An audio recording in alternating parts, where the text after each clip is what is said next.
I think I had more conversations with people from Canada about what is Vegemite and how to eat Vegemite because they don't know. I was like they're Wow. like, oh, it's like peanut butter, right? It's like it's Oh absolutely no. not like It's peanut like butter. you see on like Stephen Colbert or something, they try and like eat a spoonful of it. It's Yeah, like, it's like what are you no. doing? Yeah. Yeah. They like I slather it on Yeah. bread without butter and Oh yeah, stuff. and that You're was a big like, thing. I was like, you gotta have butter, And the guys. ratio is Oh, important. exactly. So I ah. yeah, absolutely know people who eat Vegemite out of the jar with a spoon, yeah. but I do think that is an That's advanced us. level of That's Oh, Australian. different. Yeah, Like, yeah. I yes, mean, yeah, we can I do can do that. that. yeah. Yeah.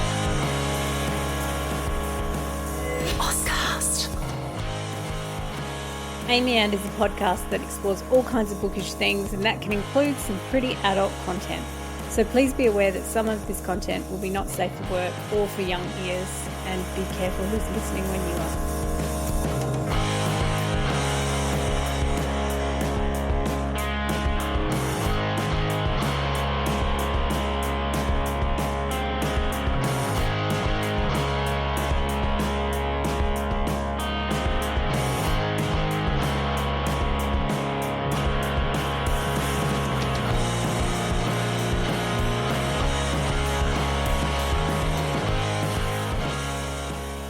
Welcome back to Amy and I'm Amy Matthews, and I'm here today with Millie Heffernan That's me. and Justina Ashman.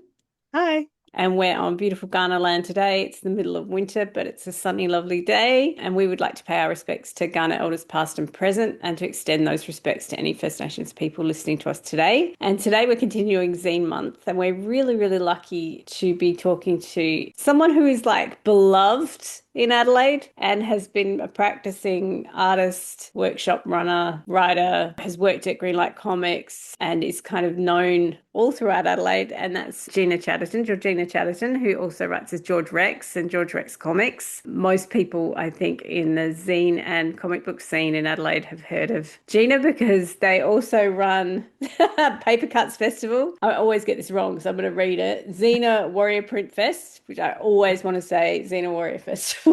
And also ran Comics with Friends and Strangers, is the author of Oh Brother, which came out this year in February, and is just an all-round amazing human being, like one of the warmest, friendliest, loveliest people I have ever met. So we're really excited to talk to Gina today, and without further ado, we'll welcome Gina.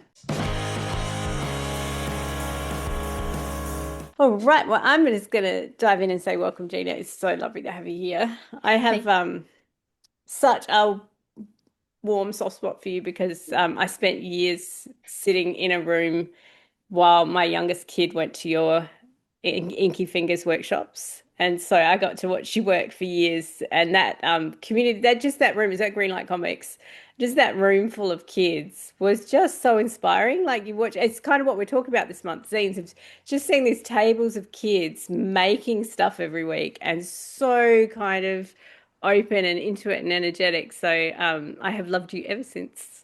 Aw, thank you. That's so lovely.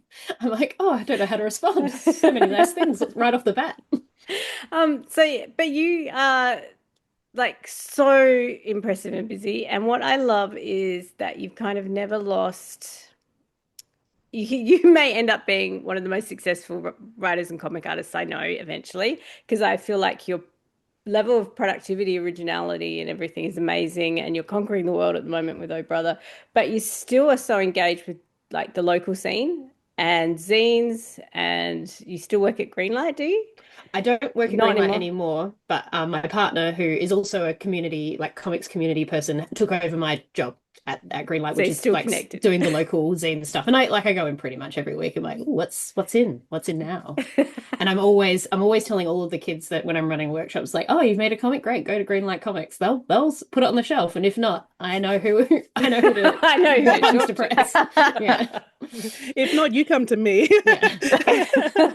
So I guess the first question is how you got into everything. Like when did you decide that this is what you wanted to do? How did you first get Hmm. access to the communities? Yeah, I guess like I think anyone that does anything as an adult that requires uh no no payment and like like it's not a job, like it's something you Yeah. do for the love of it. You've always done it, like it's something you've done as a young person usually.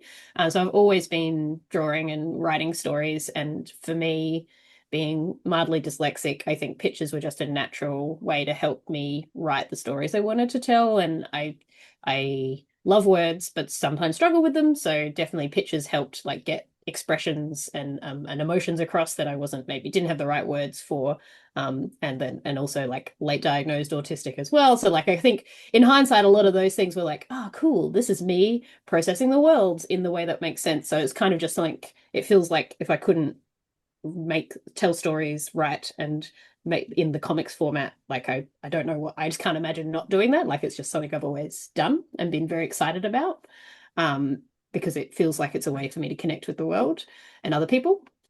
So it's just something I've always done. But I actually did like classical music performance at uni. I was going to be a music teacher. Oh my God, Gina, because another memory I have of you was the Emerging Writers Festival where you did a performance where you did like you danced and performed while you were reading. And I never forgot that. That may have been the first time I ever met you, I think. Oh really? Wow. Oh wow. I can't believe that was a long time ago. It was to Life's a Happy Song from the Muppets, if anyone is curious. It's a great song. It's a banger. So the theme of that was like a live reading, and then the comics were projected behind while I was reading it, and it was like a mixtape memoirs was the theme of the evening. So it's like I pick a song that was very important to you, and that one was about how important that song was to me, because it's the song my mum and I would sing in the car together whenever she would drive me around to various like places and things and activities I was doing. So we would sing it together. So it's like a love letter to my mum and how supportive she is and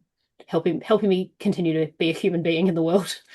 So you've kind of like doing classical I love music. art. I know that's what I was about to say. Like it's such a kind of great, pure artistic process to be like, I like the things, I like making things. So you came from classical music.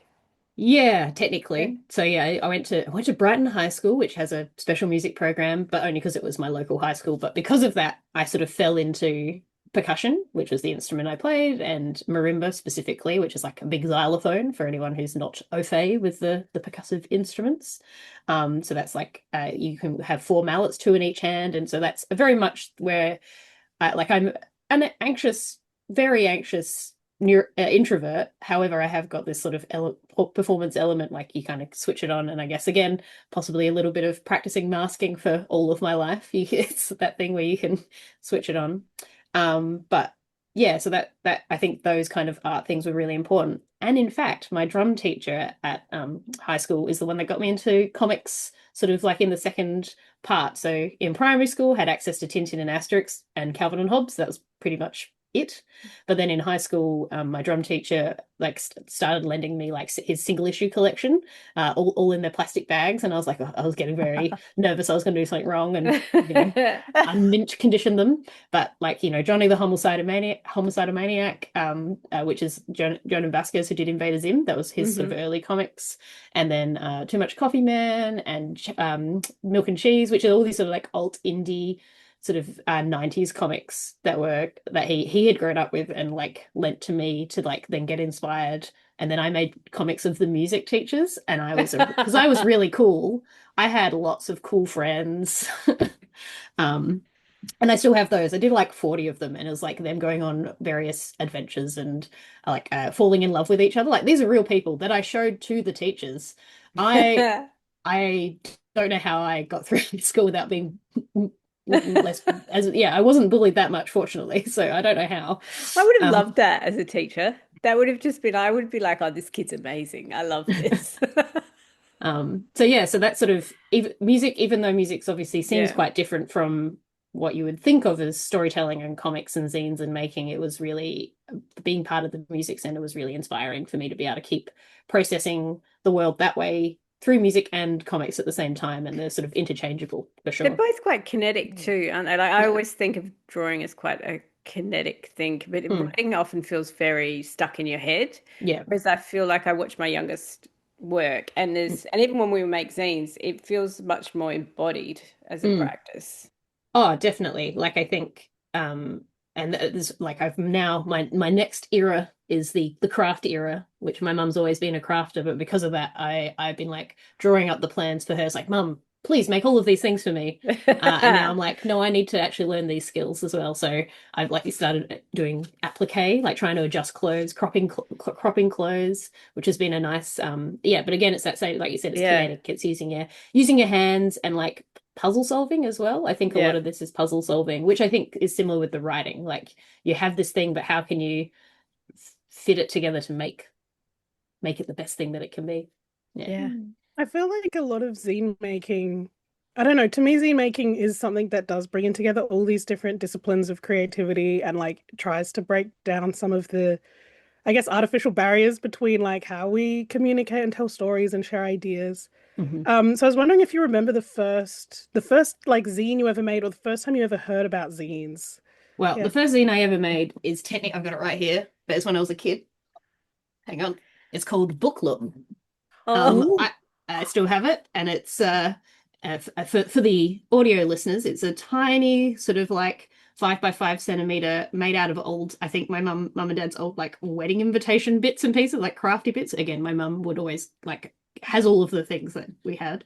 And there's an illustration of a butterfly with the word butterfly and an apple and then a ball. These are all illustrated. Banana, cabbage, a bit of an interesting one for a child.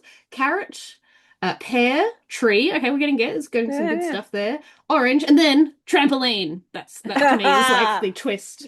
And this was written and illustrated by Georgina Chadderton in 1997. So I would have been 6 for that one. So that's my first zine. This is so stupid, but this is actually blowing my mind because I realized I always made zines. Yeah. As I'm watching it, I'm thinking I've actually got a box of these things I've made as a kid where I thought I was making books. Yeah. But actually I was always a zine maker. Yeah, exactly. Yeah. And it's cooler than being a bookmaker. Yeah. But I think that like that's obviously I also didn't know that was a zine at the time, but like I found this in the box of things at my parents' house, and I was like, I think that's the first zine that we still have. But I think actively I started making zines in late high school, which is when I was vaguely starting to become aware of them. There was a zine fair at the time, like Format zine shop and zine fair. Yeah, I remember Format. So that was sort of starting to happen, and I was kind of vaguely aware of it, and that sort of that transition from late high school to university, whereas I was studying music, but like when I had spare time, I would be drawing and making zines and things like that. Yeah. Yeah. So, I mean, my next question then is, so I mean, I know that you were a co-director of Xena. I want to get the name right. Xena Warrior Print Fest, because I always want to say Xena Warrior Festival. Yeah. It's so good. It's such a good name. So how did that come about? So yeah, when we first started it was myself, Rebecca Sheedy, Jake Holmes, Simon Gray, and Eleanor, I can't remember Eleanor's last name, who was at Format at the time. So this is when Format had a physical shop, and it was sort of the end of their sort of era, I guess. And so that was our first one, was at the Format space. I reckon that was the year I first had a job at a university, because I think I got my first contract and because Format had just set up. And I remember I set zines as the final assignment. They all make group zines, and they had to, at some point in the semester, go into Format and have a look. That's so cool. Yeah. So it'd be about then. So Format was around. Yeah. So I can't exactly remember, like 2014, 2015, that sort of vibe. Somewhere in there. Yeah. Yeah. And so that was sort of, it was a biggish group then, and it was really just like, let's do a thing. We've been to zine fairs, like some of the Format people, like the original Format people had moved on to, because like Ianto Ware, who I think also helped start Renew Adelaide, if I remember correctly, also went on to do things and other stuff. So he was one of the Format people, and then an author as well. He's an author. So like it was sort of, where am I going with this story? So this is my hands trying to figure out, like, what was I saying? How does something come to be? Yeah, it's kind of just like, we've been to things. There's nothing really happening in Adelaide at the moment. Should we make it happen? And I think that's most of my attitudes towards, if I've tried to help run something, it's like, oh, this looks cool. This other thing's doing over here. I like that. Let's do it here, because Adelaide, there's not something happening at the moment of that particular type. I think that attitude is like also the exact thing that makes zine making and like the zine community so like fun and exciting is that as soon as you realize that like the idea of like a gatekeeper around these things is something that you just don't have to pay that much attention to. It's like, oh, there's nobody running this event. That's okay. You can just run it. Or like, there's nobody who's making this very specific niche of like book that I want to make. It's like, oh, you could just make that. Yeah. There's that DIY, like, I don't know. I think of it as like just audacity, the sheer audacity to just go out and make the thing that you want exist in the world. Yeah. Oh, totally. And I think I'm very lucky that both of my parents, who are very different, but both of them have a very DIY attitude to things, or like problem solving thing. So like my mum, very craft and textile focused, but we're just like, oh, my brother needs a specific outfit to help him. So like my brother's autistic, but also has an intellectual disability. So he would often have trouble with different types of clothes for texture and feeling and things like that. So she's like, okay, how can we make clothes that are comfortable for him that we can't get in the shop? So she would make them, sort of thing, like that kind of situation. So she's always figuring out that kind of stuff. And then my dad on the other side is like, again, examples of my brother, but like it extends further as well. Like Rob is very strong, and so will often accidentally, with just excitement, bend iPads when he's watching them because he's like, oh, I'm really enjoying the show. So Dad made like a wooden frame so he couldn't, because like even the like really heavy duty covers weren't really cutting it, so Dad had to like groove out a wooden thing and like figure out way that you could have it so Rob couldn't take it apart, but it could be taken apart with tools to replace and do things and make sure that you could charge. You're from a family of puzzle solvers. Yeah. And what I love about that is making the world fit the person rather than the other way around. Because one thing I notice about zines and fan fiction is it's often trying to fill vacuums that exist, right? Like when we talk about gatekeepers also kind of, keep the gates for the middle of the population. And so what you see often is stuff that will appeal broadly but misses out all these niches. And so when you pick up zines, you're like, oh, there are all these things I've never seen before in a book. Or fan fiction does that too in ways that I think is quite beautiful. And I think zines are really good at, like, I think Justine has touched on this briefly, which was like format, like how you can like really experiment with things. You don't have to just have it, because like having worked now with a bigger publisher, there's a lot of things that you kind of get told of what is marketable, basically. And they're a big business. Like I understand where they're coming from, but it can be very frustrating when you've come from a zine background, particularly, where it's like, yeah, but can't I just do this wacky thing? It just seems fun. I think other people would like it. But then, there's things like, I love a flat book, but I know how expensive they are to produce. But if I'm hand making flat books, sure, it's probably even more expensive to produce, but I'm having a great time, and then I can have it at the zine fair. Things like that. So like you can really experiment with lots of different formats, which I think is really exciting about zines. I've definitely had that conversation with friends as they like get into zines, where they'll say, oh, but isn't this too niche? Like, will anyone even want to buy this? And I was like, there is no such thing as too niche of a zine. That's right. We only have to look through your collection, Justina. Like some of them I'm like, you know what? I would not pick this up, except that I am going to pick this up and read it now, because here it is in this tiny little zine format. Totally. Really, I keep trying to say that, like to explain that to people, like you can just, and that's maybe the problem also with zine making, is you can just make a zine about anything in any form, and then it's like, well, that's too much choice. I need some parameters. Totally. Yeah. It can be scary the first time when you first get into it, particularly, if you get paralyzed by choice, because there is so many. I would recommend, if you're a beginning zine maker, to do the classic 8-page foldy.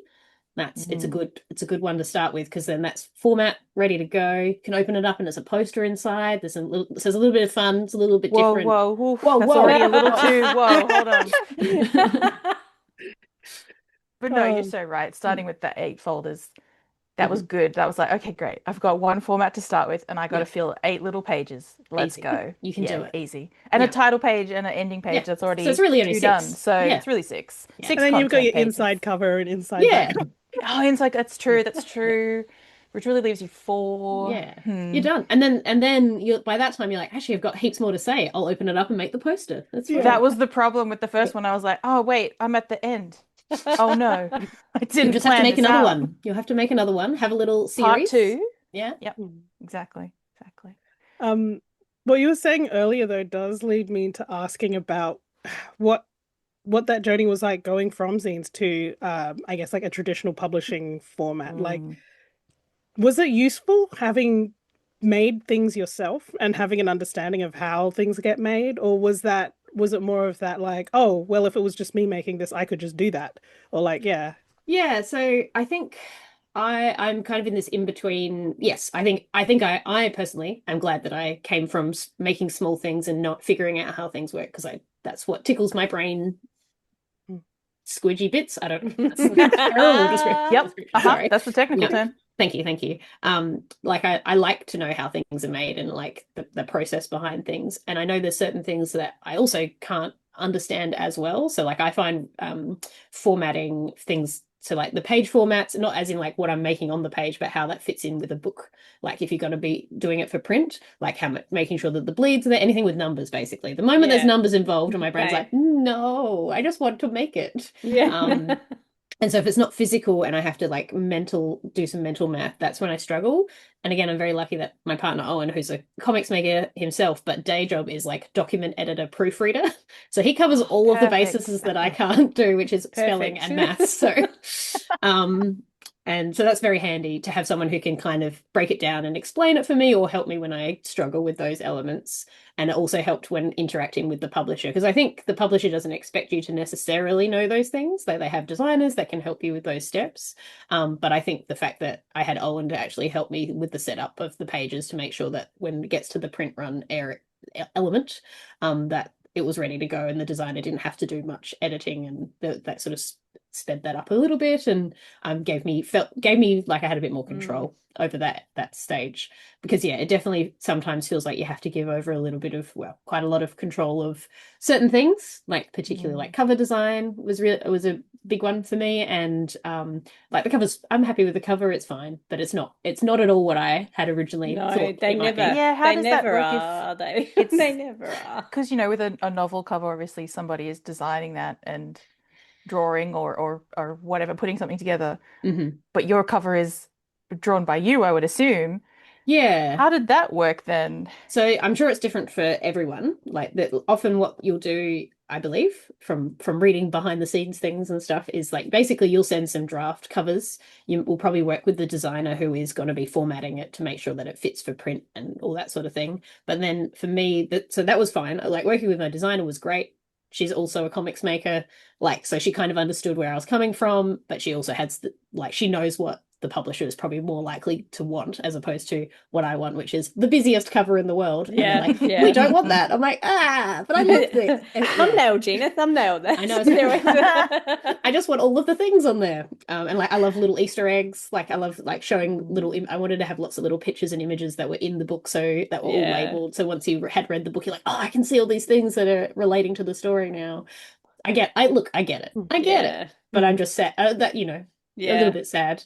But then, so working with the designer was great. Like it was back and forth. It was like, it's just, that was interesting. But then she took it to the marketing team and they rejected all of the ideas we had worked on together. And so she had to, like, from the marketing feedback, she sort of thumbnailed out something that might work, or like a couple of options. And I was like, cool, I like this one enough, and I'll just redraw it in my style to fit it. And then again, there was a bit of back and forth about what can and can't be on the cover. So like I have a lot of Vegemite in the book, which was a whole other thing about whether that was going to be able to stay in the US. Yes, of and course. stuff. Oh, God. It did. They all know what Vegemite is now. Yeah. Well, yes, I was. Well, yeah. So I was very much like, yeah, come on, it's like one of the things, right? If you know anything about Australia, they're all doing Vegemite challenges now. Yeah, they know it's fine. But I've just they recently, can learn. They can, exactly. Well, that's more my thing of like, sure, but like maybe they could just Google it. We have the facility these days. But yeah, in Canada recently, I was just very fortunate to be able to go there through an Arts Essay grant, Create Essay as it is now, sorry, grant to go and like do a little book tour. And I think I had more conversations with people from Canada about what is Vegemite and how to eat Vegemite, because they don't know. I was like they're like, it's like peanut butter, right? It's like, it's absolutely not like it's peanut like butter. you see on like Stephen Colbert or something, they try and like eat a spoonful of it. Yeah, it's like, what are you doing? Yeah. They like slather it on bread without butter and stuff. Oh yeah, and that was a big thing. I was like, you gotta have butter, guys. And the ratio is important. Oh, exactly. I absolutely know people who eat Vegemite out of the jar with a spoon. Yeah. But I do think that is an advanced us. level of That's Australian. Yes. I mean, we can I do can that. do that. Yeah. But I've got it in my blood at this point. Like you need to start at the beginner level. Yeah. I started describing it more like a miso paste. So it's like a flavor enhancer. You know, that kind of helped. That was the closest thing. Umami. Got to use the umami. Umami. Oh my gosh. So yes, I want to make a zine about eating Vegemite. That's going to be my next zine, actually. That'd be amazing. How to do it. Sorry, what were you going to say? Yeah. No, now I'm imagining the Vegemite zine. And I was going to say that's so interesting just because from like the writing I do is very pure text, and I think Millie and Amy will also have this experience. Very much the same, yes. Having that visual element adds such another layer when you're working with other designers and publishers of like, I'd never have to, I don't know. I feel like when you're used to doing a practice that can be really solitary, it's so scary to try and give up any amount of control and navigate that. But then like, I've never really had to think too much about, how would the words be laid out on the page? Would that be, what my vision was? Because, that visual element just adds a whole nother aspect to the process. Yeah, and like a lot of comics makers, like you often have pairs, like a writer with an illustrator, so they're already working as a team quite early on, and then you can even break it down to more like people that do the just coloring or the lettering. And I did have I keep mentioning Owen. Basically, he's the only reason that this book got done on time. He helped letter the book as well, so it's a font of my handwriting that again he also helped me. Like I made it and then he made it better. So it actually like worked and had all the kerning and things like that properly. So incredible to have an in-house letters and numbers guy. It's great, right? Also to have someone who understands what you do. Like that's such a blessing. It is, yeah. So having someone who actually cares about comics and like understands the format and the medium and things like that. And so you can bounce ideas off of like what's not working with this page, and we're able to do that for each of it. Like we both can do it with each other, which is really nice. So he was able to letter the book for me, so I didn't have to work with someone else. But that was an issue with some of the editorial feedback initially, particularly if the team hadn't done comics before. So some of the team had and some of them hadn't. So a lot of the feedback would be like, just add in a panel here. I'm like, that's not how it works. Or just take out a page. It's like, no, I've got a lot of double spreads. So like if you take one out, that will ruin the formatting and the page. Like knowing how that page turns are really important for comics and anything that's visual. So it's interesting like seeing like who kind of gets that element, but then a lot of the feedback from the non-visual people are very good from a story point of view, because they know how like story beats work as well, as do comics people, but like they can give you story feedback of like this isn't really hitting quite home in this way and things like that. But I did notice as the stages went on and the pictures were more easy for them to negotiate, like they could see like, oh yes, I can see what's happening. That really helped them be able to edit it. Whereas early on they weren't able to really see a script, because it's more like a dialogue script basically to start off with, and then thumbnails, which are really loosey goosey. I just chuck pen on paper just to really like figure out how many panels are going to work, and if I've put too much text in one particular panel and things like that. That's the puzzle solving bit. And then as it goes on, it gets more refined and refined. Yeah. Have you always done the more long form comics? No, yeah. So I think we had a delicious conversation about Vegemite, and then I completely didn't answer Justina's question about going from like zines to long form. I think you've talked about it quite a lot. You've done yeah. But I like definitely short stuff was where I started. Lots of like single page autobio, little bits that I would then collect. Just like little funny, silly ideas. Then I did start doing the 24-hour comic challenge, which is draw 24 pages of comics in 24 hours. You stay up for 24 hours. It's really hard. Don't do it. It's not good. It's not good for your body. But if you do it with a group of friends, because then they can like encourage you and then you can eat late night pizza together. It's really nice. And through that, I started delving into more longer form autobi and even fiction, like just trying some things out. And I started feeling that that was, I was enjoying it. But then, yeah, when I started working on this big book, because I felt like I had enough stories and ideas that I wanted to get across. And so my book is about growing up with my brother and what it's like to have a sibling with complex support needs, but also just being like an awkward, sweaty teenager navigating first year high school and friendships and things. Yeah. Normal stuff. Yeah, Yeah. normal things. And so like initially it was very different version of the book when I started, and I was very lucky to have some support from Cartclu, the youth arts organization, to have mentors on the project. So I had Pat Grant and Mandy Ord when the first year I started working on it. And they're both fantastic published graphic novelists. Mandy has been shortlisted for the Stellar Awards, for example, with her work, and she does a lot of autobio and also works with in the disability field. So she knows a lot of the sort of the topics that I was covering. And then Pat is I like to describe him as an academic. He's got a PhD in comics and loves to go surfing and rock climbing, and is, he's a cool guy. He's like, you're too cool for comics. But he's very lovely and like has a really good brain when it comes to like the academics of comics and how they work and breaking them down. But they both also come from zines and DIY backgrounds, so I think they were really good. They understood like where I was coming from.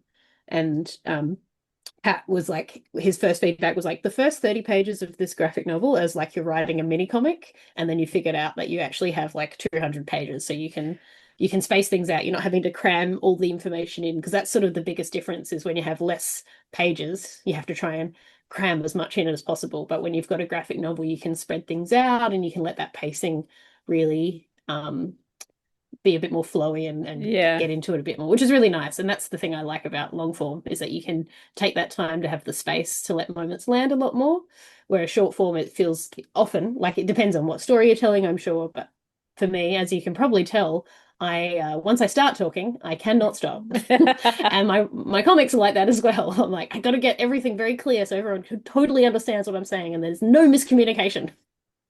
Was it a different like experience creatively, right, doing a long form comic, especially doing something that is so personal?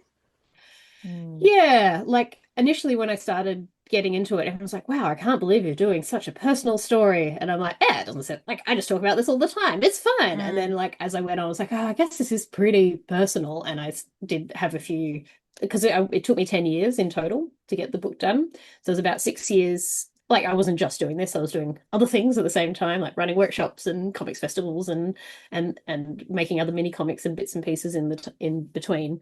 But like 6 years of sort of on and off trying to figure out how I was going to make this book and maybe kickstart it. And then it got picked up by the publisher for the last 4 years of it. And then that's when I had to sort of rewrite and redraw the whole book that I had gotten at the point that I had got to at that point. And so, yeah, I think there was at various stages throughout the process.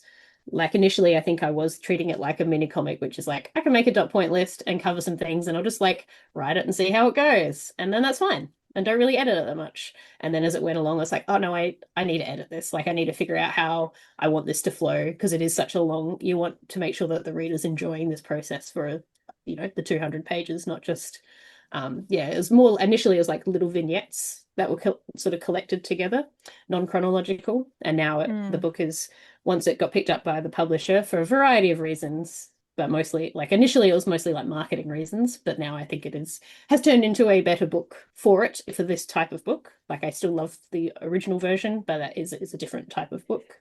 You're writing fiction now, right? The next one is fiction? I would love to, if I can. So I've got some memoir ideas to do as well, and I've got some fiction ideas. I've got a million ideas. So have you working on a second one now? So I've started my next aim is to develop a pitch for a fiction one and a memoir and try and pitch both and then see if I can do the fiction first. Great, because my question was going to be what you think you've learned from that long process. Like, do you think it would be quicker, different? Do you think you'd go into it? What did you learn that you would put to work in the next one? that would. Yeah, so I think I have learned things, I hope. The main thing I think is I would probably merge the script and thumbnail stage for the editors. Like if I can, like I might not give them the chance to give me feedback at the script stage. That's Like a good just at idea. the thumbnail stage, because I think a lot of the feedback and early on was fixed in the thumbnails, because that's Mhm. sort of how I work. And I wouldn't necessarily, yeah, I still might do a script stage. Maybe I wouldn't. Maybe I'll just go straight to like script and thumb sort of simultaneously. It makes sense though Um, with what you were saying about how moments didn't click for them until they saw. Yeah. And it's true for people who might not be as visual thinkers to Yeah. finally see it on the page and go, "Oh, I see why it has to be the double spread page Yeah. now." Yeah, Yeah. exactly. So I think that's one thing from a process thing. I would probably, I definitely, if I'm lucky enough again to have the same sort of editorial situation, which was multiple countries giving feedback on the book at the same time, I would ask for better communication around that, because I think there was like people weren't really sure who was taking the lead, and there was like, Yeah. but I might not be in that situation again. It's probably more likely that I'll probably just if I'm lucky enough to have a publisher at all, I would probably just have I'm one. sure you will. I have enormous faith in your career, Gina. But yeah, it might be more that I'll just have an Australian publisher who then Yeah. I just work with them, and then they might sell the rights later. Particularly for fiction, I think that's I'm not as, because I've maybe proved myself that I can do memoir, but fiction they might not be as keen on. You never know. So there's a few process things that I think I've knuckled out, yeah, figured out, Yeah. smoothed out, ironed. That's the word. Ironed Ironed out. One is a little bit more complex. Yeah. That's true, a bit more aggressive. Or it could be more like your knuckles on the page. Yeah, Yeah. exactly. Thank you. Yeah, that's exactly what I meant. You mentioned briefly, obviously that you haven't just been doing this for 10 years, and that did remind me that we've asked you about Xena, but we haven't asked you about Paper Cuts, which is another event that you're involved in and that you run that's extremely fun and cool, if I may say so. Oh, thanks. Yeah, well, Paper Cuts, for those who don't know, is a entirely free comics festival here in Adelaide on Gunnerland, and yeah, we run it every 2 years. Again, it's me with that miracle partner that I have been constantly talking about, Owen. We went to a festival in England, in Leeds, called Thought Bubble, which is a fantastic comics festival, in 2018, and we were like, huh. It was like 200 just comics creators, like from completely indie, like self-publishing, all the way up to like big Marvel, DC, like quite well known. But all they did was make comics, which is like unheard, well, at the time was unheard of in Australia. Like really, there was a few smaller events that were kind of starting up, but they were more DIY, more zine based, which is also good. Like it wasn't a bad thing. It was either that, or it was the sort of big pop culture conventions, which in theory were they're called comic conventions, but they didn't have a lot of comics as part of it, and particularly not like independent creators. Like they wouldn't. It wasn't like it was mostly more fan art and that kind of thing. So we kind of wanted to have the thing that was in the middle of those two. So it had the DIY community vibes, but with the sort of more, I guess, probably more of a writers' week element to it, where it had author talks and live comics readings and an exhibition, and like celebrating these kind of elements of comics, and just be like, these are people that are making their own thing, they're writing their own stories, and they're selling them. That's it, kind of thing, and not just doing. And not that there's anything wrong with fan art and fan fiction, but like that's not what we wanted to create a space for, because there were already spaces for those. So again, it's that thing of like, here's a thing that's not quite covered. How can we make it happen? What's so cool about that too, I think, is that it changes your horizon of expectation when you can go and see people who are actually doing this at every single level of it, right? That it's like, oh, well, I do this thing that I love, and I could be any one of these things if I wanted to be. And I think in Adelaide, when I was young, it was a bit of a wasteland, but over the years, it's sort of really boomed. And I do think we do have a DIY culture here, because we don't have a lot of the big things here. Totally. Yeah, because even Writers' Week, we've always had like offshoots of that cater to, people who may not be catered to at Writers' Week. Yeah, totally. And that was the other thing, is like in Writers' Week, again, like generally a great festival with some controversies aside, but we liked that it was free, and like anyone, in theory, anyone could just turn up and listen to people talking about books. That's great. Was kind of what we wanted, breaking down those barriers, whether they're economic barriers or barriers of expectations of a medium. And so that's sort of what we wanted to get across with Paper Cuts. But the thing with Writers Week is that there was very rarely any comics creators, particularly in the adult section. Yep. I remember one year where there was a comics program at Writers Week that I loved. I remember going to the whole comics day and being sad not to see it reappear. So then it was really exciting to see a whole comics festival appear that had those talks, because you're right, often it is just I find even with zine fairs you have a lot of the market day side, which I love, but it's so fascinating to hear people actually talk to each other about their creative processes who wouldn't normally get programmed on something like Writers Week. Exactly. And that was like, even with that, the comics event that you mentioned for Writers Week, one of the issues that like I thought it was great, also very eye-opening, but it was paid. You had to like, there was a fee to go to all of those events. There was one that was part of the Writers Week with Alison Bechdel, who's was the big name. But all of the Australian creators that were also then invited were only in the paid, like it was only $10 or something. But that's $10 for someone that might not. It can be a barrier, Exactly. So that's always been a big thing, is that we've wanted to make sure that the festival is free to attend, free to have a table if you're an artist, because also that's a big thing. Is like often at the big conventions, they're like $200 to $300 or more to have a table, which, as we know, you're probably not going to make that back. Like you're not doing. So it's nice to be able to just like already be excited to just be there, and know that the first sale you have is your first sale. You don't have to earn back the table fee. But yeah, and then every just 2 years. When is it on next? It is on next year, hopefully. Fingers crossed. Excellent. But the other element of that is we pay all our artists, and we pay like anyone that's visiting gets accommodation and flights covered. Again, because that's the other thing of like, one of the things we struggled with when we can't necessarily always go interstate to an event, even a zine fair, because flights cost a lot of money. Yes. So unless there's like other things, and again, and particularly in Australia, like Australia is not that well connected, huge distances, very expensive. Yeah, exactly. Which is very similar in Canada. I have found out, obviously being also very big, and it's also quite expensive to travel between the different cities. So it was interesting to see those similarities and how they rely on grant funding also. So give us all your limbs crossed for all the grant applications. So much, it sounds sending really money great, vibes. especially as someone who's not read a lot of more the indie comics. Like growing up, I really only knew about Marvel and DC and that sort of stuff. And I wouldn't even really know, I've read the Scott Pilgrim comics. I have I have my Adventure Zone here. Very but good. like apart from that, I wouldn't even know where to start. So this sounds like such a great event to be able to just go and like look at all of these comics, these physical comics, and be like, great, that looks interesting to me. That looks interesting. It sounds great. One of my favorite things. Put that on my calendar.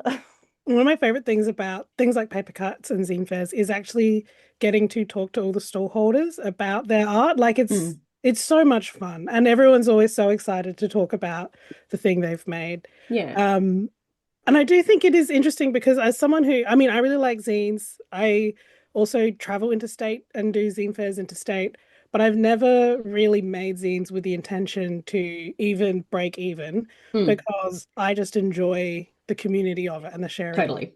But when you're a comics artist and independently publishing your own comic, that's not necessarily a luxury you have. So yeah, it is it is something that I've thought about, is that there's like another like level when because I love how anti-capitalist zines are, but at the same time it's like, yes, but people do deserve to be compensated for their art and their work, and it should be something that they can sustainably practice rather than have to be losing money out on. Yeah, it's such a hard balance, isn't it? With that, like, capitalism is the worst. However, we should make sure artists are supported. And however, people need to eat. So and also, why should artists be the one thing that don't get paid? Everyone else is getting paid. Exactly. And yeah, what I really love about Paper Cuts on the like meet me out and meet the stallholders is that because I've been doing a lot of workshops with young people in schools and libraries and other spaces for about 10 years or so now, I have now seen some of the students that I've worked with have tables themselves at Paper Cuts, which has been great. And in particular, last year we had one of my students, they had a table, like they had a table the 2 years previous, so when they were like 12. No, it must have been 12, because then when they were 14, they had another table, but they also ran a workshop themselves at Paper Cuts. And I was like, I was so excited for them. Yeah. That is It's so lovely. Oh my gosh. cool. Can I ask it, like, this is a more personal question away from the fairs and stuff, but around, like, you are so, like, you multitask, right? Which artists have to do to make money, right? Yeah. How do you manage your energy levels if you're giving workshops, or like, as someone who teaches, I know that teaching depletes me. Like, I'm also performative when I'm performing, but then it steals from other pots. So if you're like writing your comic and you've got like all this puzzle work to do, and then you're having to earn money by running workshops and doing all those things, how do you balance that? Like, how do you find a way? I don't. Yeah. We keep getting that answer. Yeah.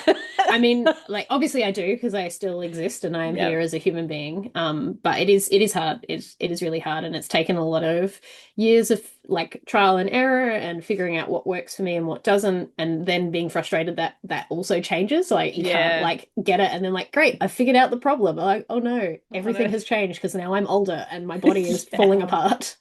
But yeah, so I think the way I do it is like I can't switch tasks very easily, and it's something that I know.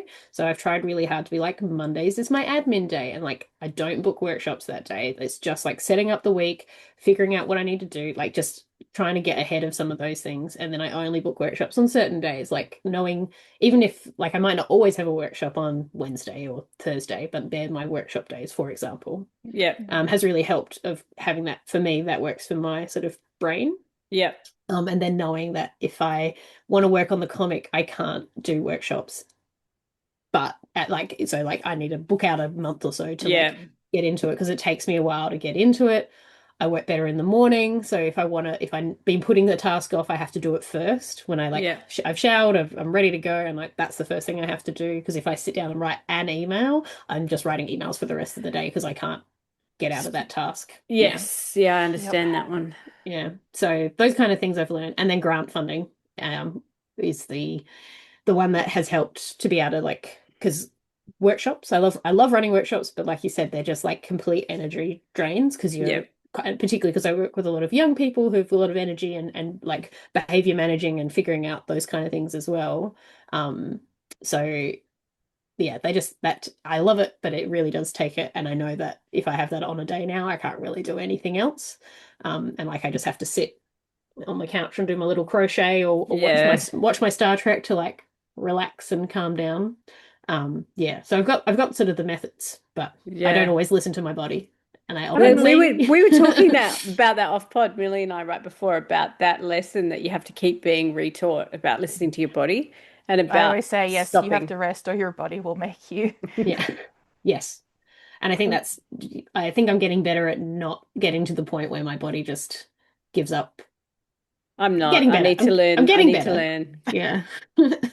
I don't know if this is kind of a dry follow-up question, but you talked a lot about grants and the kinds of grants that have helped you with developing your comic, for example. What has that process kind of been like? I find writing grant applications, so that's a bigger energy drain to me than almost anything else, because there's no promise of a reward at the end. Like you could put in all of this work and then still end up not get it.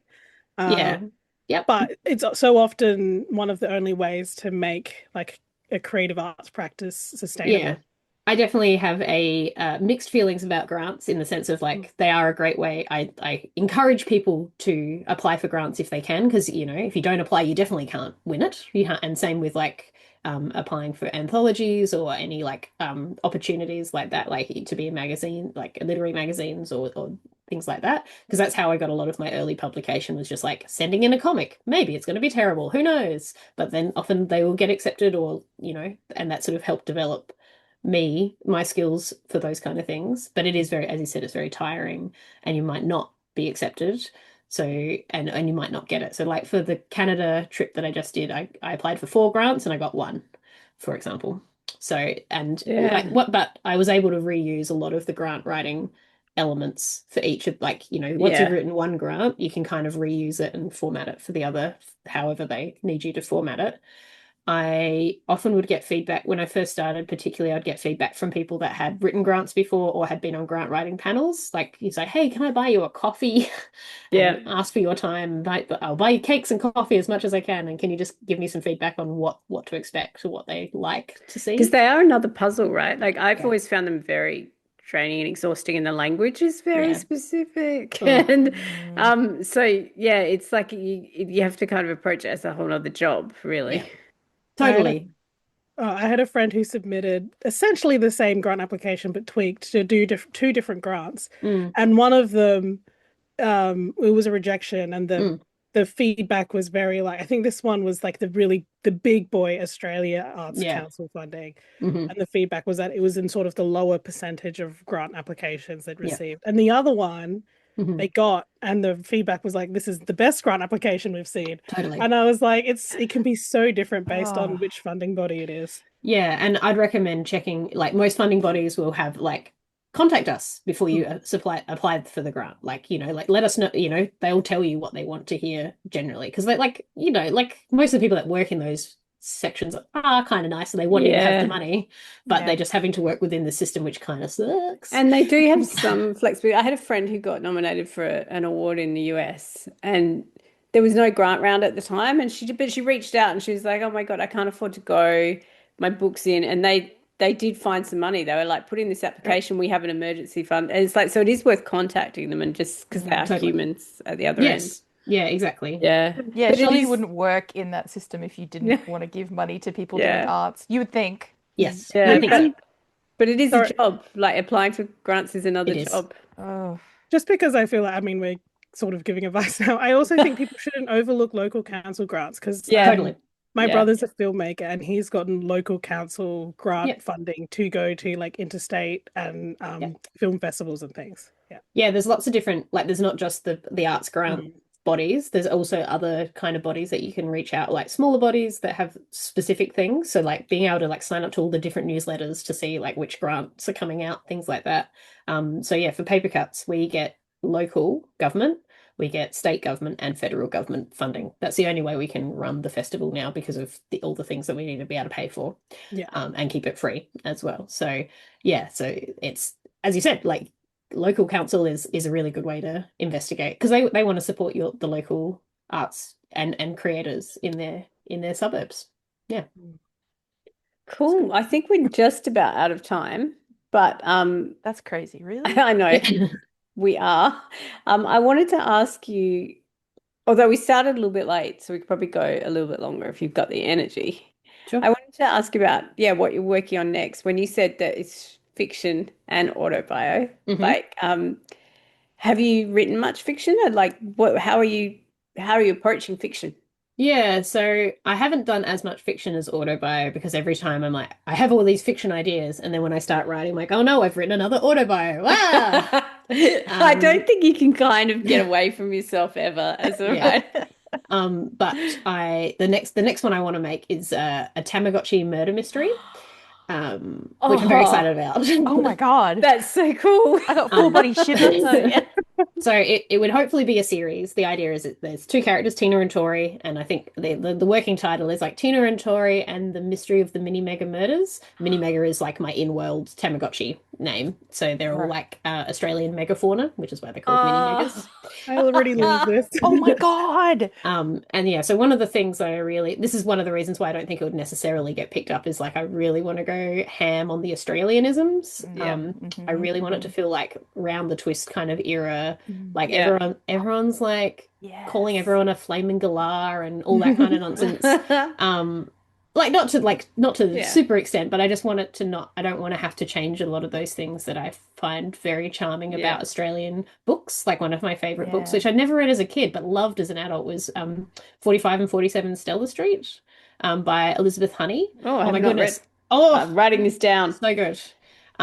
It's a mystery. There's it's great. It's like mostly prose with some illustration, and it's written from the point of view of Henny, who's one of the like main characters of the story. And these new neighbors move into the suburb, into their street, and they're like trying to figure out what's going on with them and what scheme they're up to. And yeah, it's so good. But it's just like how Elizabeth Honey writes is one of my favorite sort of Australian. Like it feels very much like how I felt growing up in sort of the suburbs of Australia. I'm like, cool, this is great, and that's what I want to kind of get I across. think we need them. We need them so desperately because, globalization just does take everything. Like you lose local TV to Netflix and so I kind of feel like we need to fight back. So that sounds amazing. Yeah, so I'd like to do that. So it's set in summer holidays, and it's at a local swimming pool, and then someone's Tamagotchi gets murdered, which is it dies. And they have to figure out who did it. And then, of course, one of the Tori, who's kind of like a unlikable, they're frenemies to start off with in this book, and then they become friends by the end of it. It's unlikely friends. I love unlikely friends. I love teen solving crimes. It's great. Yeah. Sounds amazing. It's got all the buzzwords. Thanks. Also, I'm I so feel excited. like You have to do it now. Yeah. I feel like the rest of the world can love Australia too. We love other countries. Oh, They can totally. love us. Yeah, and I definitely like there's certain Australian films tonally that I really loved, like Rage and Placid Lake growing up was a really good one for me. So that's sort of more dry kind of, it's not quite British humor, but it's not quite, there's this other element of Australian humor that I really would love to be able to capture and pass on. I always use like Strictly Ballroom as my example. Totally. Like the humor of that film is so hard to describe to people who don't know it. Yes. Yeah. That it's kind of awkward and cringy, but not to the point where I'm actually cringing. Like I'm just like, yes, I'm here. Quite secondhand embarrassment, but you are like, oh, like, my uncle talks like that, like, yeah. I also feel like there's that mix of like, that mix of kind of cringiness, but like with sincerity. Like, these are very almost caricaturish people, but they're so sincere that you love them. Makes me think of Flight of the Conchords too, with New Zealand. That travels, right? Yeah. Like people watch, and if you're thinking about Britain, like I think about the Mighty Boosh too. Like what an odd, quirky, very British thing that actually transcends its nationality. Howard Moon is one of my heroes. I have many Howard Moon memes on my like. I feel like I'm closest to him as well. Yeah. Do you still play music? That was the other question I was going to ask. Yeah, I don't. I like a couple of years ago I tried to get back into it, but I think the thing I miss uni kind of took my love of music away from me, unfortunately. Yeah, that's sad. Which is sad, but at the same time it made me really glad that I hadn't studied art at uni, because if I didn't have art, I would be even sadder. But I think like I still try every so often, like I still hit things all over the place. And I was always like a junk percussionist anyway. Like I would use a Milo tin over a drum any day because it just has a better sound. The joy of percussion, isn't it? Too like you don't have to go and pick up a clarinet. You can just kind of be with your chopsticks on the table a little. Don't even need chopsticks. Got your little hands, got your feet. That's true. Use your head. I don't know. Speaking of Australian comedy, there is an Auntie Donna skit where everything's a drum, which I know. Yeah, exactly. So I would like to, but I like playing with other people. So I think that's the biggest thing of like there's only so much drumming alone you can do until you're like, oh, it would be great if we had someone else throwing in another rhythm. We had a melody somewhere. That would be nice. One day. But my marimba is I'm very lucky to have a marimba. But it's like 2 meters long, and I could have many bookcases and many books for that space. So that is currently the issue of like trying to figure out how we can. My parents are currently holding it hostage. No, they're caring for it for me until I can kenneling it. Yeah, exactly. Kenneling it. So hopefully one day it would be, and I've always wanted to do a zine actually that had like I'd made the soundtrack for the zine. So like I made all the like recorded myself playing music so you could listen to it while you were reading the story. Or you had like an audio reading of it, because that's the other thing with trying to make comics more accessible is like figuring out different ways that you can connect people with low vision or to be able to read the comic. Yeah. That's so cool. Every time you mention an idea you have to make something, I'm always just so excited. I'm like, okay, where is it? When do I get to make it happen? Me too. That's the problem, isn't it?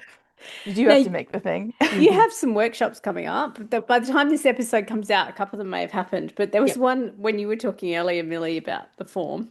Yes. You've got one coming up about the form, right? On the 17th of July, you had one about the making tunnel book one? the tunnel book one. I got excited when I saw that. And in fact, there will be, so that's on the 17th of July, is at the State Library as part of they've got a whole exhibition of tunnel books happening at the moment that you can go and check out. Cool. And so there's a whole amazing set of workshops that myself and also Ruby Choo, who has Studio Ruby Choo, is also a fantastic. If you're looking for cool art things for young people, check out Ruby's whole studio. But we're both running different workshops as part of that. And so I'm doing tunnel books, which if you've never heard of a tunnel book before, you might have seen them. They're basically like often at least 3 layers, but can be longer, of like a scene. And they're quite hard to describe, but when you see them, you're like, yes, of course. So you have like your front area, which is the main characters, and then you might have a secondary character and then a background, and then Constantine is open and shut to give it a 3D sort of look to it. So I definitely recommend Googling tunnel books to try and have a look at a few more of those things. But like I've seen ones that are like 20 concertinas long, and you can do all these amazing things and see them. And so that's what I'm making with young. It's a kids workshop on the 17th, but I believe I will be coming back to the State Library later in the year. I can't remember exactly when. I'd have to check my diary. It'll be September or October, probably October, I guess, but for an adults workshop version of it as well. Amazing. So sign up to my newsletter. Yeah, if anyone's interested, your website is George Rex Comics, but it's where you can find Georgina Chadderton as well. And there's a page where you can look up all Gina's events, and there's a lot of them coming up. And you're going to be in Perth as well later this month. Yeah, so in a couple of weeks, I'm off to Perth for the Perth Comic Art Festival, which is very exciting. I'm a guest there this year, so doing some deep dive workshops and be at the market day and workshops with the local artist Ashka, who's also had their first single graphic novel that they've just worked on themselves. They've done a million other things with other people, but this is their first solo one. And so we're doing a workshop together, and then I come back for a day, and then off to Melbourne for an overnight for Rare Book Week to do a couple of events, and then to Brisbane and Cairns for more events. So if you are in Perth, Melbourne, Brisbane, Cairns, check out Gina's website, please, and pop along. If you have young people, I cannot recommend these workshops highly enough. Like, you just fanned the flames of love for making and art and all kinds of things with my kids, and they still make stuff today because of you. So thank you. And everyone, pop out and get Oh Brother, which came out February this year, and is available in Canada, US, UK, Australia, and is taking the world by storm. And then also, if you're interested in any of those festivals, Paper Cuts running next year, stay on our socials, follow Gina. What's your Instagram handle again? It's George Rex Comics. George Rex Comics. Yeah. If you want to look up at George Rex Comics and follow along, and you can come along to all these cool things. Yeah, I feel so hyped about comics. Yeah. I should have said I have a reading list on my website. So even better. We can mention that in the intro. Yeah. Yeah, it's under the blog link in my website page. So if you're looking for a reading list, and it's all via age and whether it's fiction or non-fiction. Yeah. So thanks for joining us, Gina. It's always lovely to see you. Thanks, you too. It was great. Thank you for letting me just have a good yap about zines and life. Great. Always love to listen.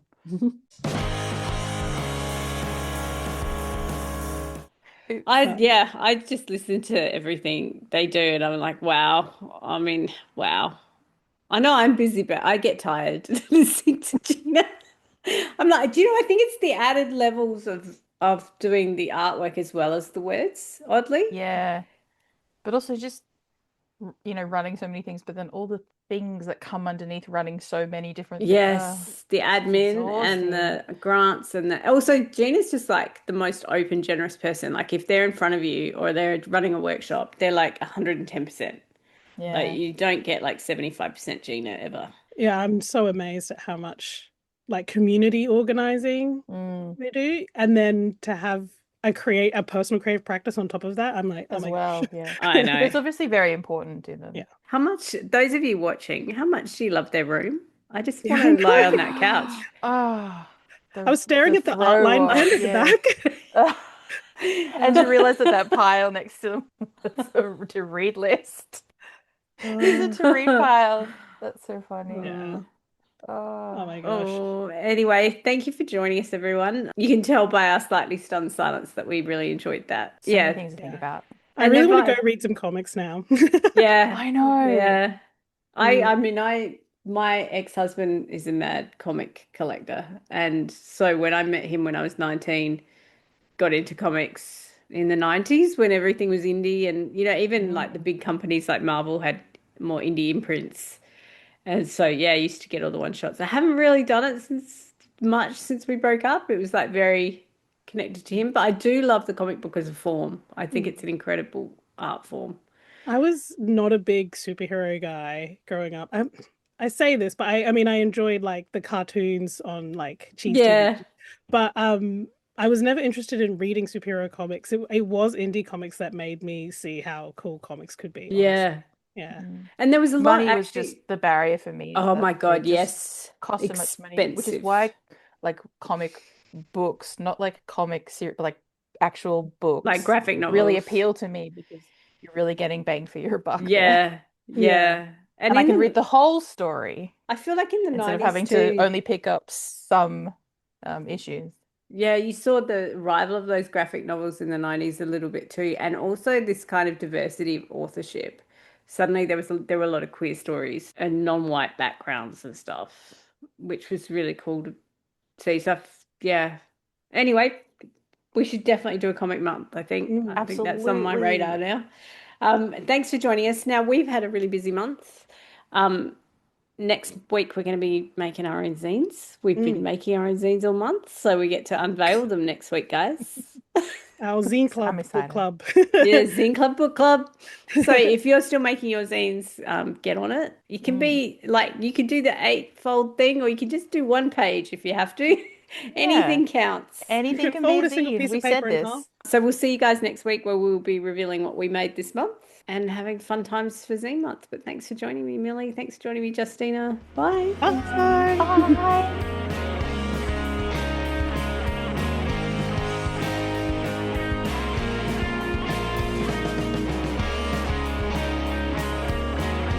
Is hosted by Amy Matthews, Abby Guy, Peyton Hogan, Justina Ashman, Harry Stewart and Lily Heffernan. This podcast is recorded on Gardenland with music by Anthony Wignall and Mass Mysterio. Our logos and branding are designed by Abby Guy. This episode was edited by Justina Ashman.